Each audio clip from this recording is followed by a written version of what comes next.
tell us what Kiva is, what Kiva means, and how you started it. So it's spring of '04, I'm in East Africa, and all these things are going off in my head, like, oh my gosh, these people are amazing, and if more people could see this poor woman in Africa the way I'm getting to see her now, the way I'm getting to relate with her as a real human being and not just this, project or this recipient of my donation, then the world would be a much different place.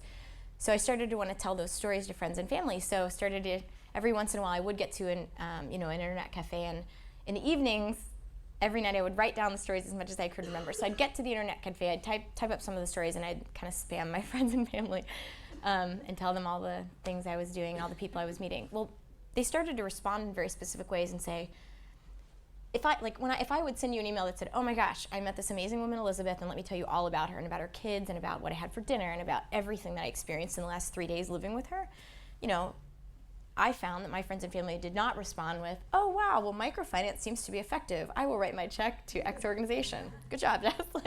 No, people were like, oh my gosh, are you gonna go back to see Elizabeth again? Can you please give her this from me, or do her kids need school fees? Or people wanted to get engaged in a specific way. That was very obvious. And what seemed apparent to me was that the next thing that a lot of the entrepreneurs I'd met needed was a small loan. So this idea of, this is awesome, we have these enthusiastic friends and family. I would be really interested to just lend whatever money I have to somebody here, and I wouldn't even want interest. All I'd want was to hear about the story. And all these what ifs started happening. What if I left my cell phone here and they could call me and just tell me how it's going? Or what if I left a camera? This would be so fun.